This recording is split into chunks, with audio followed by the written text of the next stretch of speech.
Agora chamo à mesa o senhor Alfredo Jerusalinski para poder conversar conosco.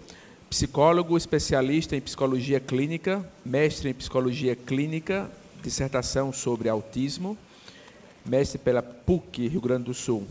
Psicanalista, analista, membro da Associação Lecanienne Internacional e membro da Associação Psicanalítica de Porto Alegre. Doutor em Educação e Desenvolvimento Humano, USP, e presidente honorário da FEP, Fundación de los Problemas de la Infancia de la República Argentina. A síndrome de Down é o campo do, a meu modo de ver, maior experimento clínico dos últimos 50 anos. Não há nenhuma afecção humana onde tenha se produzido processo experimental em todos os terrenos da clínica e da relação social, como na síndrome de Down. Quando, no ano de 1953, o Dr. Lejeune descobriu a primeira grande descoberta da genética no campo cromossômico, descobriu a trissomia 21, a causalidade suposta da síndrome de Down navegava nos mais diversos campos da organicidade, desde o hipotiroidismo até uma intoxicação embriogênica, passando por uma enorme quantidade de variedades, onde a hipótese genética mesmo era somente uma entre outras. Foi a descoberta do Dr. Lejeune que situou com precisão qual era a variante genética que provocava as alterações fenotípicas que caracterizam a síndrome de Down. Foi, poderíamos dizer, o primeiro grande triunfo da genética contemporânea. A partir de ali, a genética ganhou enorme prestígio. E a mesma metodologia usada por Lejeune para o estudo cromossômico que levou a essa descoberta foi desdobrada em outras síndromes, encontrando-se causalidades precisas em termos de genes alterados. Depois da década de 80, o afinamento dos procedimentos metodológicos e experimentais permitiu que as descobertas cromossômicas nos campos de outras síndromes, como síndrome de Rett, síndrome de Williams, síndrome de Noonan, etc., que pertencem ao campo das alterações cromossômicas, permitiu que se aprofundasse na descoberta que aconteceu de alterações gênicas e não somente cromossômicas, afinando, por sinal, com grandes benefícios de conhecimento, até agora grandes benefícios de conhecimento na genética, mas com poucos benefícios no campo clínico e terapêutico, já que essas descobertas, tanto cromossômicas como gênicas, não foram acompanhadas por descobertas neurometabólicas que pudessem compensar as alterações que ali se descobriam. o campo da genética avançou enormemente. Não assim o campo da farmacologia ou da intervenção terapêutica no campo da genética. Ainda está pendente esse capítulo da ciência, que, claro, se anuncia, vem se anunciando já nos últimos anos de um modo consistente e podemos esperar bons frutos seguramente nos próximos anos. Mas o certo é que o modelo do Dr. Lejeune a nível cromossômico, em termos de pesquisa genética, serviu de fundamento e alicerce para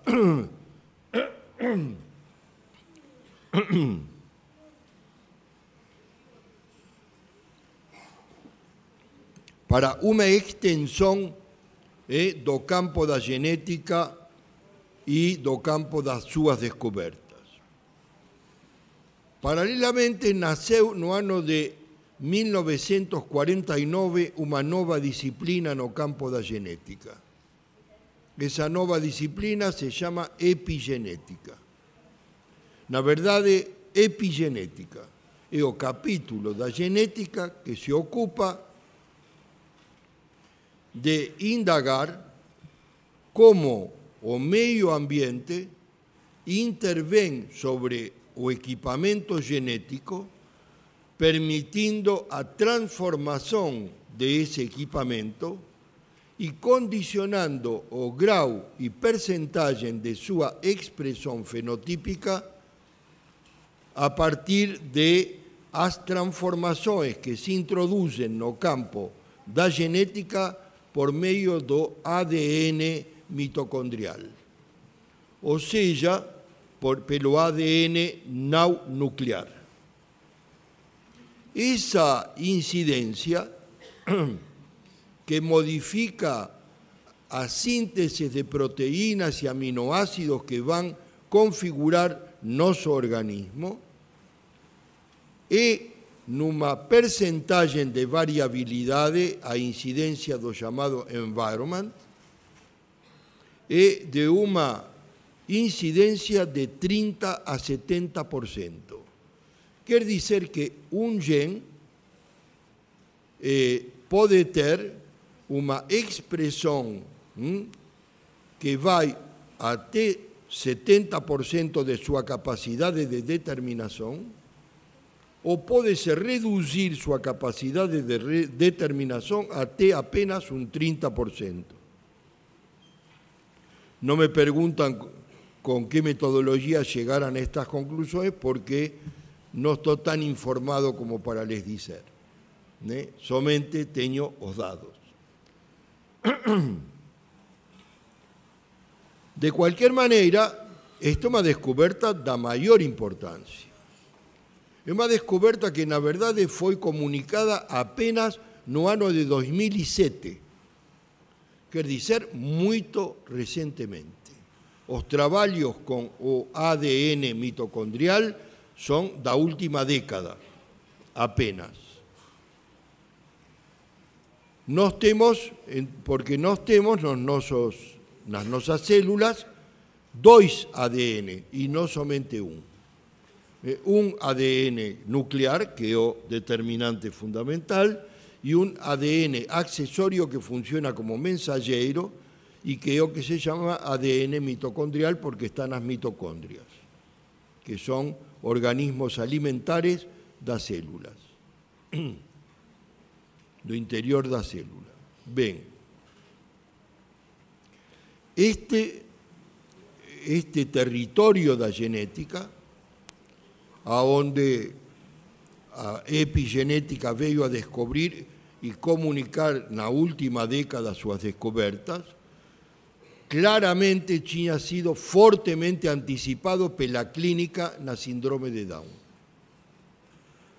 Quem é que não sabia, já 20 ou 30 anos atrás, pelo menos 20 anos atrás seguro, quem é que não sabia, y quen que non sabe de todos os que están aquí sen precisar saber unha vírgula, me permitan expresión, unha vírgula de genética ou de epigenética? Quen é que non sabe aquí, porque experiencia longa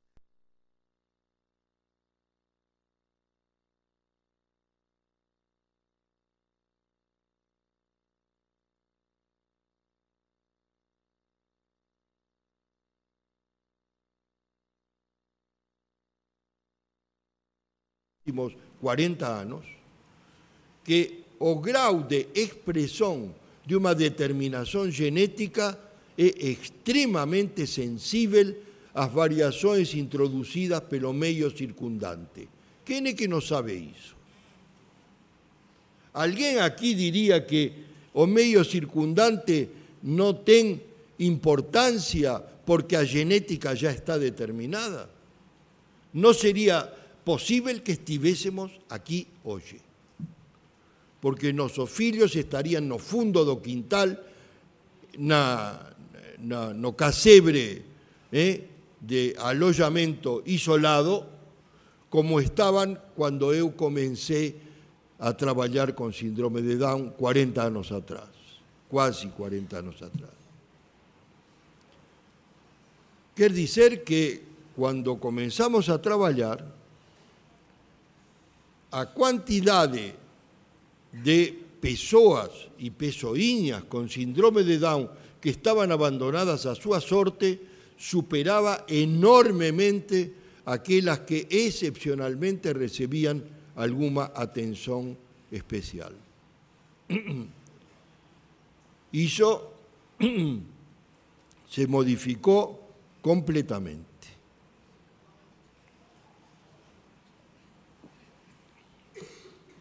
Hoy estamos sentados lado a lado con as persoas que con síndrome de Down non nos deixan nenhuma dúvida de que son suxeitos iguais a nós. En tanto suxeitos iguais a nós.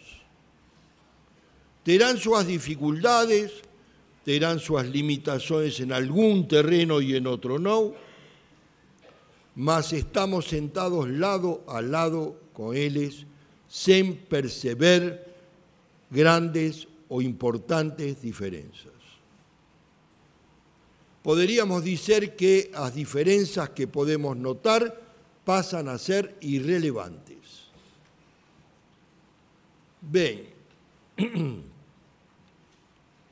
40 anos de campo experimental na síndrome de Down, e me refiro a que é un grande experimento social, un grande experimento psicosocial, onde ficaran inseridas non somente as questões relativas a segregación, a rechazo, do ponto de vista social máis geral, sino que ficaran submetidas a experimentación as condições máis interiores do mundo emocional e afectivo de cada un de nós.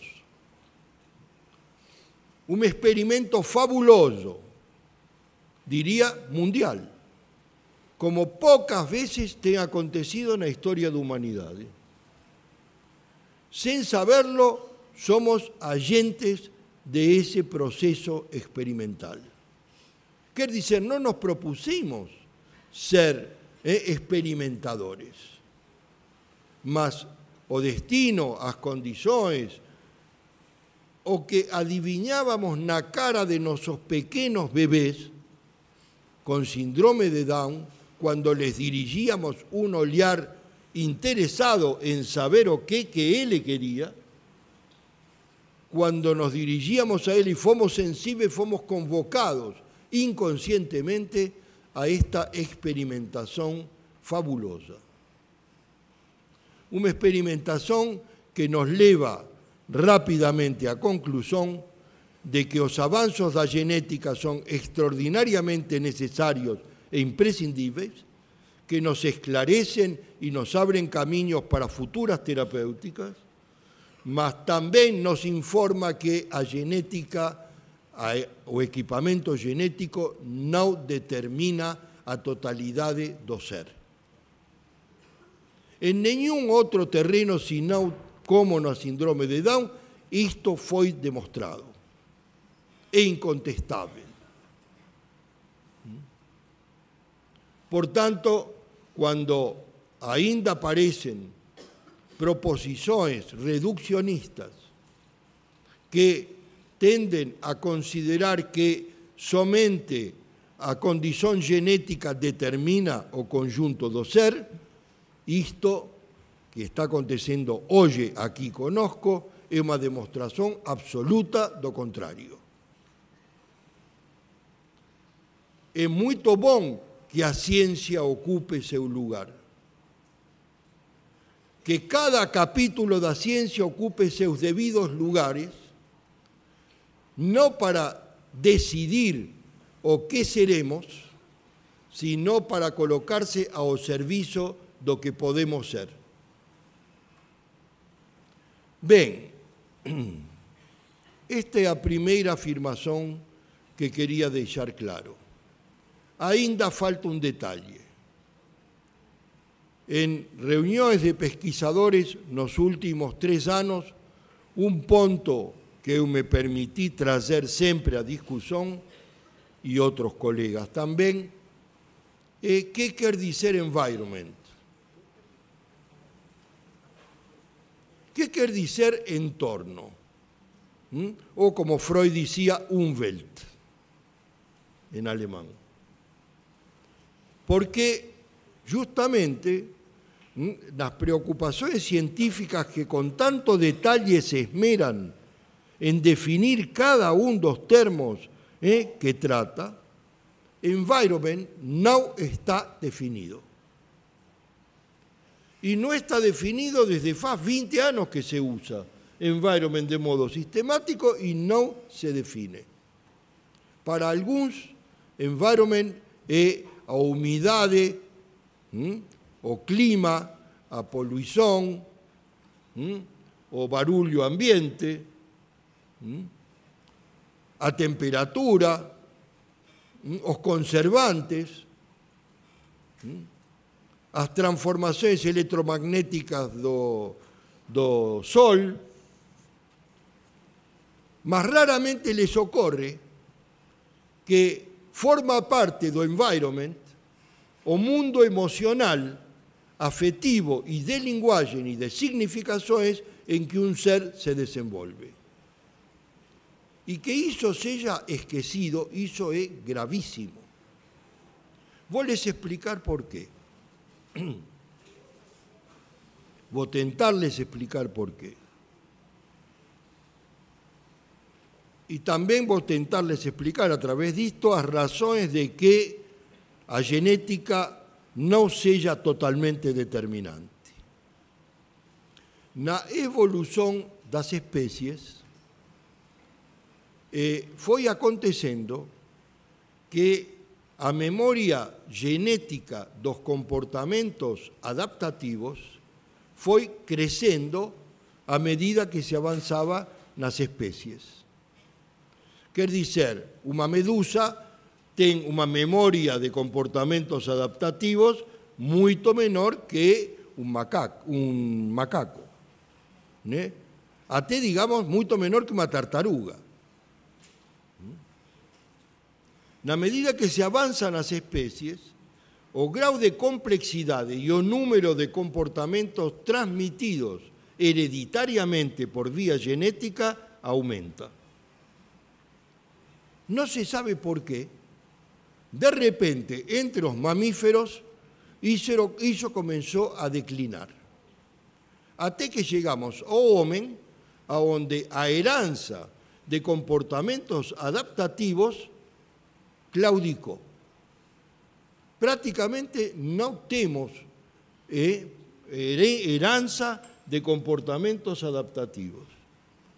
tenemos apenas 24 reflexos arcaicos que se extinguen durante el primer año de vida. No voy a enumerarlos aquí, todo el mundo los conoce: succión, prensón, reflexo mão-boca, reflexo de olhos de boneca japonesa, en fin, son reflexos que son tomados incluso no recién nacido o de pocos días de nacido como examen neurológico para ver cómo está el funcionamiento cerebral automático. Mas se extinguen durante el primer año de vida para dar lugar a adquisiciones de comportamientos que dependen de la cultura en que esté inserido ese pequeño ser, da cultura y da familia. Quer decir, nuestro banco de dados genéticos para nos adaptarnos al mundo no o carregamos ni o recebemos ya no interior de nuestros genes, sino que fabricamos, como no recebemos eso, los humanos tuvimos que fabricar un banco de dados externo a nosotros.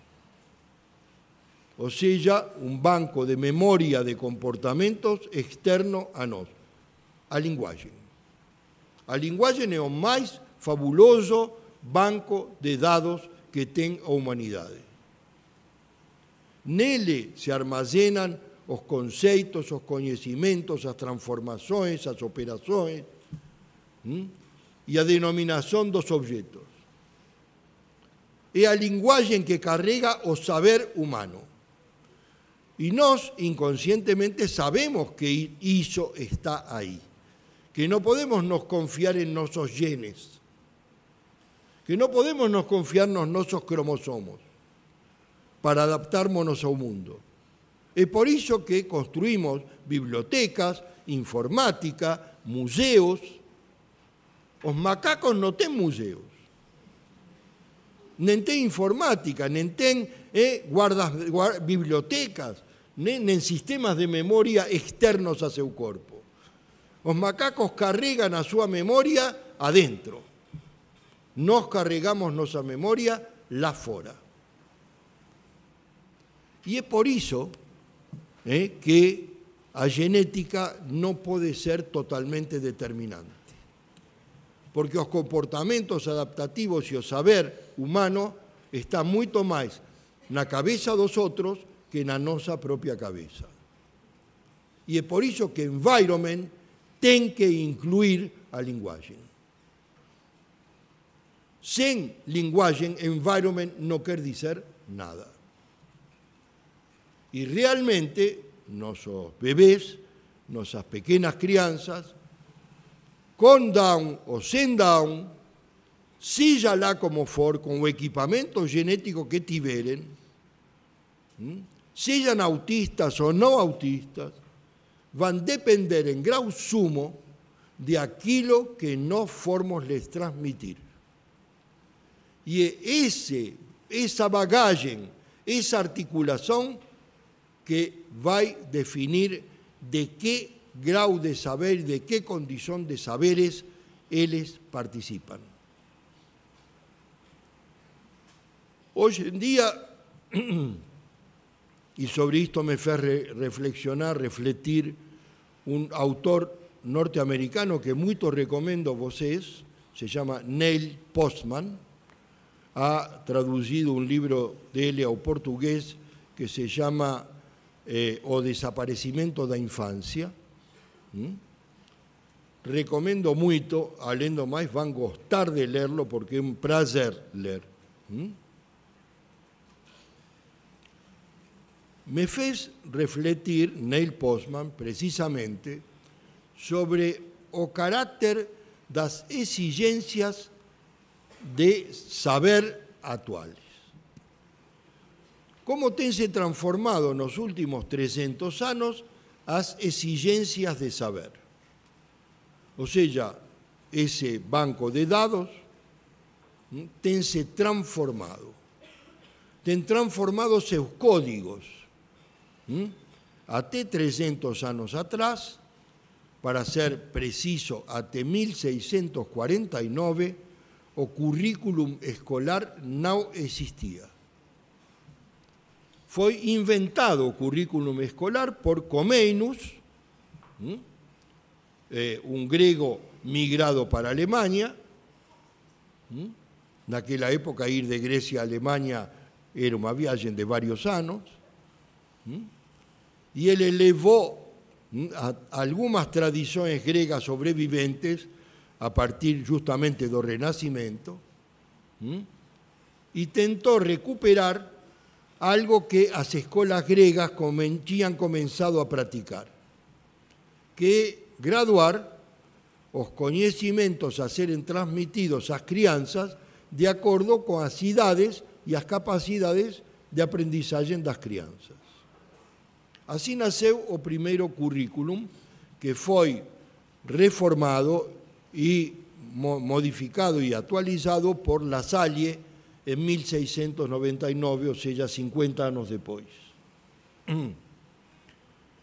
E o currículum de La Salle, o que guia, em termos metodológicos, a construção dos currículums até 1950-1960.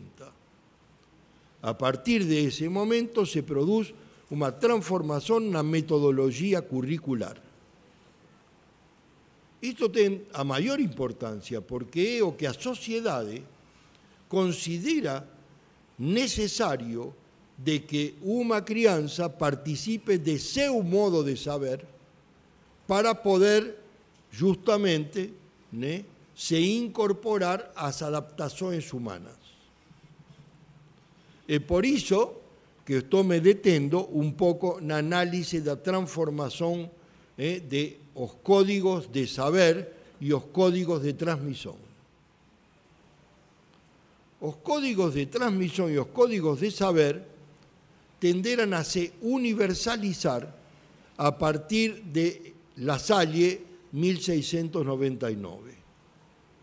Particularmente, ele escreve nesse ano o que se chama o Decálogo do Pedagogo, que inclui todo o que nós sabemos da sala de aula da escola até agora. Agora vai mudar. Mas que as classes tenham certo tamanho, certa disposição, que os alunos tenham que estar em certa posição para poder aprender. Es decir, en fin, todos esos mitos educacionais nacen con La Salle. La Salle foi o único pedagogo canonizado. San La Salle, un santo pedagogo.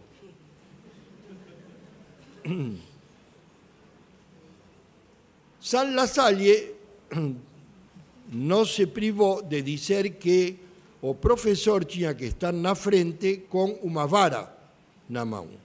Adivinhem para quê? Era um símbolo de disciplina que, claro, se exercia de um modo real e, pasmen, em Inglaterra ele foi suprimido em 1978. Digo, parece uma coisa que não durou nada, mas durou muito. Parece que uma antiguidade. Tem que ver que em alguns países ainda se pratica. Bem, essa graduação dos saberes a serem transmitidos contou com o auxílio na sua universalização do nascimento da imprensa, da letra impresa. O nascimento da letra impresa muda completamente as coisas. Aconteceram duas grandes coisas no século XVII. Uma, a imprensa, e outra, Descartes. Descartes é o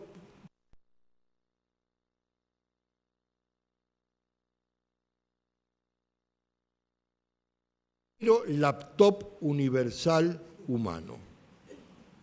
Só que o laptop que ele fabricou é um método, 4 passos.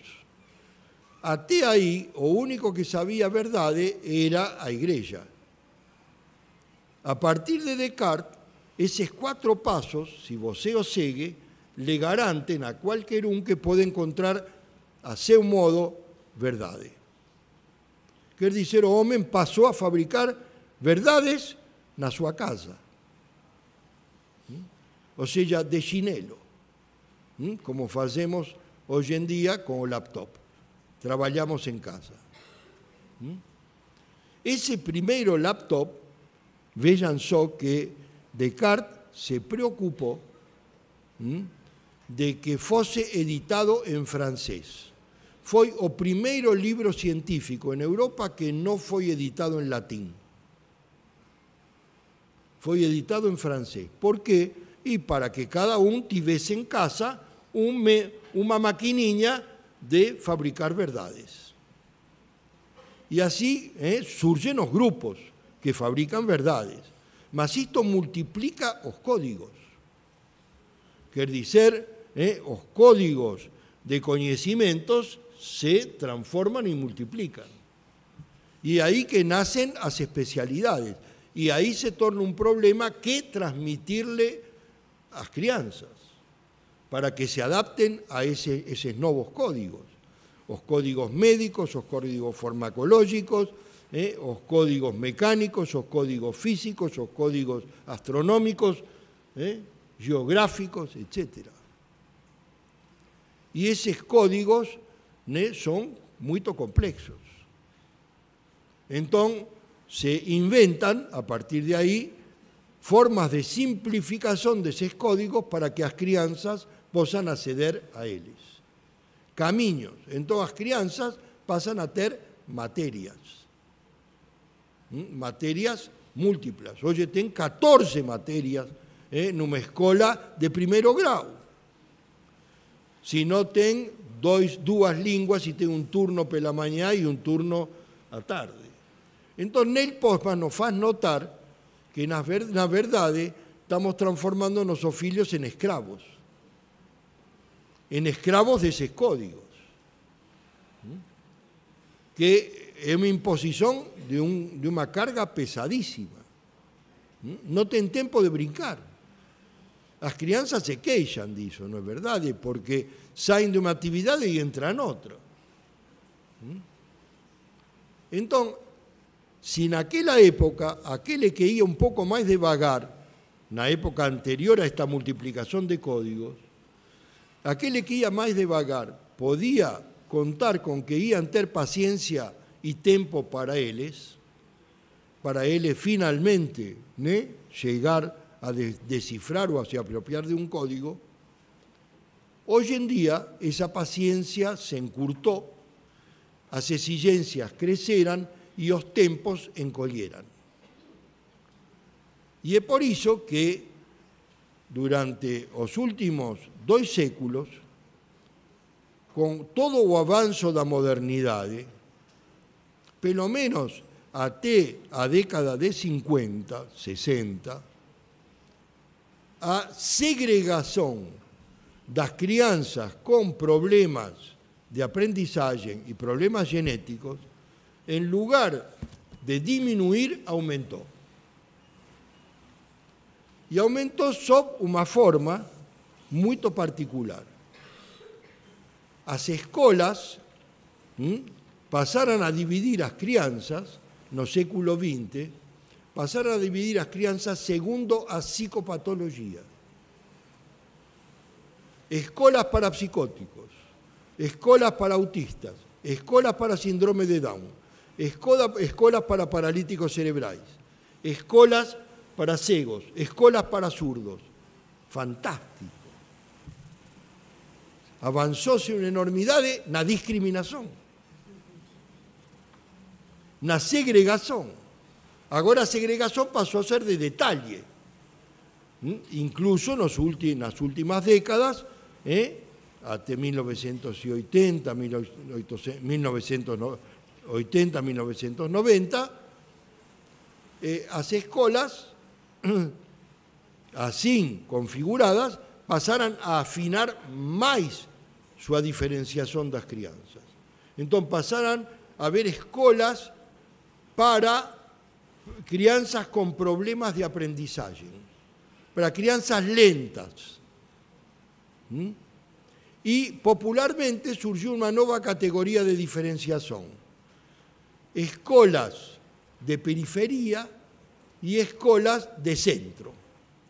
As escolas de periferia, como alojan as crianzas que ven de familias que padecen todos os estigmas da pobreza, entón, son crianzas que ten menos disponibilidade de tempo e condições de acceder rápidamente a esos novos códigos.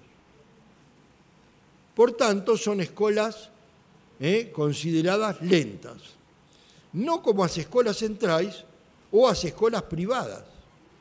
As escolas privadas ten unha proposta propagandística publicitaria onde dice asegure o futuro de seu fillo.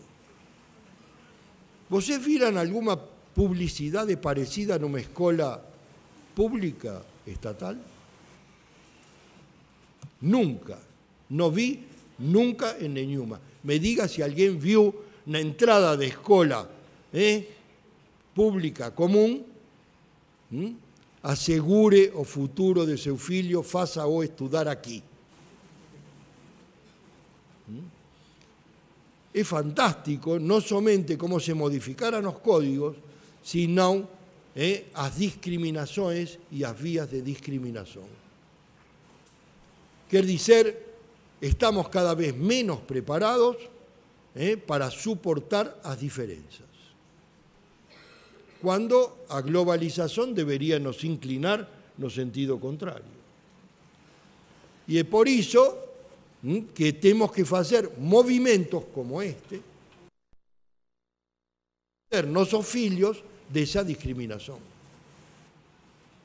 E é aí que surge uma grande campanha nessa direção, que é a da escola inclusiva.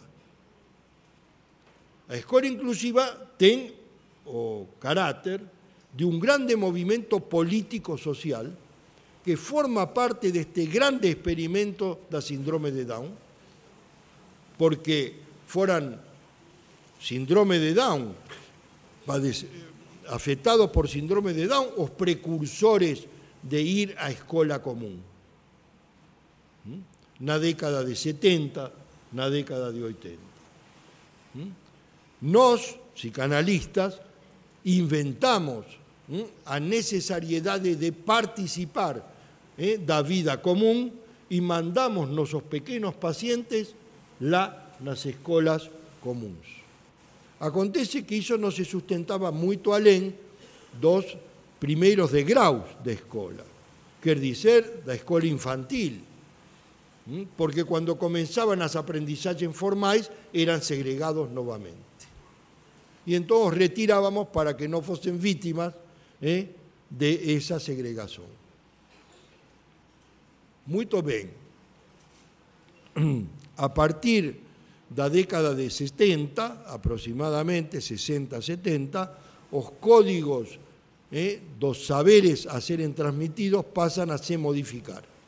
Entra a informática e a electrónica. Esa Asociación Americana de Pediatría, faz 3 meses, publicó una recomendación de que os bebés y as crianzas de menos de 3 años no brinquen con brinquedos electrónicos. Eu estou totalmente de acordo con esa recomendación, porque vejo os efeitos clínicos disso.